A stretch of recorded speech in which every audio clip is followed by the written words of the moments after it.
1,500 Canadian dollars. That's how much I spent on this 40 square foot entryway makeover. Stick around while I break down most of the expenses involved in this renovation. I recently came back from a Tulum trip and I couldn't help but admire that distinct Tulum style. I made a mental note of what I loved most and tried to incorporate some of that here for a little bit of that Tulum vibe while still matching with the rest of the house. This is it behind me. I started from scratch with even new tiles. A quick recap on what it used to be like. Just a really uninspired entryway that felt dated and not the type of first impression I wanted to set.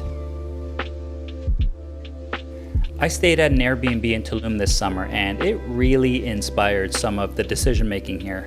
I'm not trying to recreate it because that just wouldn't match with the rest of the house, but some of the finishings I chose are definitely influenced by what I saw.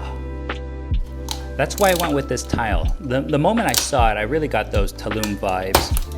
$4.99 per square foot, so it was incredibly affordable considering how small this entryway is. I finished it off with some white grout as well. Until I'm completely finished though, I always cover up my work to protect it from scratches and staining. The screws I used to mount those old floating shelves before left some terrible marks. But that's a simple fix with some wood filler. It's cheap too, it's like $5. The key is to remove all the loose bits and anything sticking out. This is super easy to use. It goes on pink and it dries white, so you know when it's ready to sand. Sometimes if you're filling a big hole, it'll contract a little bit as it dries, so you should add a second coat. Luckily, I only have a few of these to repair. This really is one of the simplest home improvements you can do. Once it's dry, just sand it with some fine grit sandpaper. Blend it in. I went with a simpler flat stock baseboard and door casing in this room. It's a very clean look, and best of all, it's extremely affordable. 5-inch baseboards along the bottom and a 3-inch door casing. I added this back bend to accent the door, make it stand out a bit more.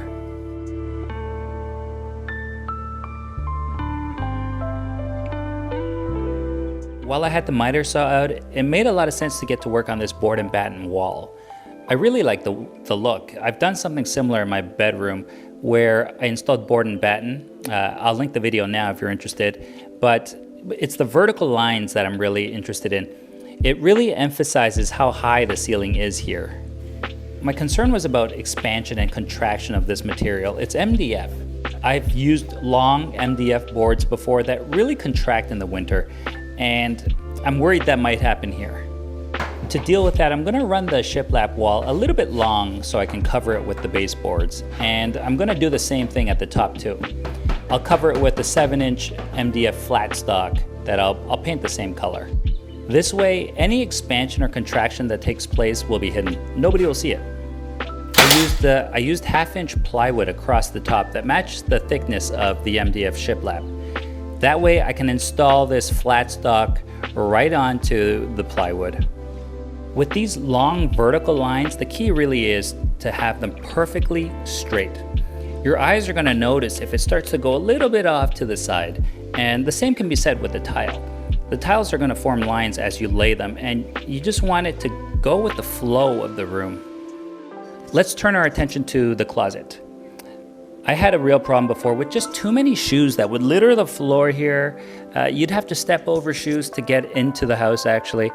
I don't want to do that anymore, especially after the renovation. I want to put as many in the closet as possible.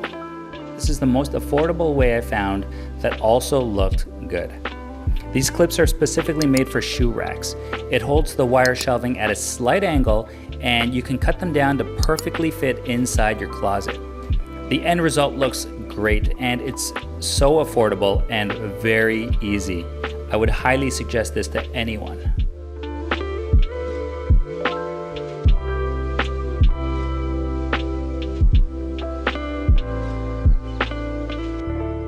I swapped out the light fixture too. I got this from IKEA. Again, very affordable. If this doesn't give you that Tulum vibe, I don't know what will. At this stage, the renovation was basically complete, but the room was very boring to look at without decor. Let's start off with this mirror from Home Depot.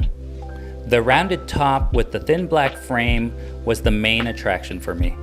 Make sure you mount these heavy items with wall plugs suitable for the job, unless you're lucky enough to find a stud. I got this sweet console table from Bouclair. This just screams Tulum with the rattan. Problem is, I bought it spontaneously without measuring. Once I had it set up, it was too wide. Huge disappointment and an incredible waste of time packing this up and sending it back. A narrow entryway like this needs a narrow console table. You don't want to feel cramped every time you're walking in and out of the house. Luckily, I found one on Etsy that was made locally here in Ontario. It's perfect. It's perfect. It's only 7 inches deep and 36 inches long. It only has 2 legs, so it's really important that you secure it to the wall underneath the table so it doesn't tip over. I'll top it off with this monstera I'm stealing from the living room. I get so much natural light in here, I'm sure the plant will be happier. Indoor tropical plants are a big part of that Tulum vibe, so I made sure to have a big bird of paradise be the first thing guests see when they peek around the corner from the entryway. I'm still looking for that perfect container to hold my keys and other miscellaneous items I carry with me all the time when I leave.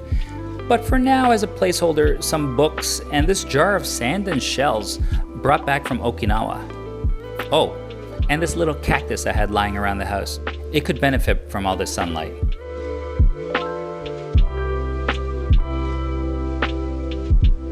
Functionality is very important to me. I wanted a basket under the table to hold all my hats and gloves so they're not scattered around the room. Specifically, I wanted a narrower basket to fit under this narrow console table. I find that simple things that require no additional effort on my part to utilize means I'm more likely to utilize it. So with something as simple as this basket, I'm going to be able to keep this space tidy day to day. Originally, I wanted a runner to go the length of this foyer, but it just covered too much of the tile and I couldn't get it centered with the door.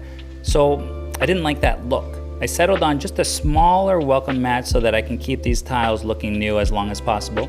Did my best to match the material with some others that are found in this entryway.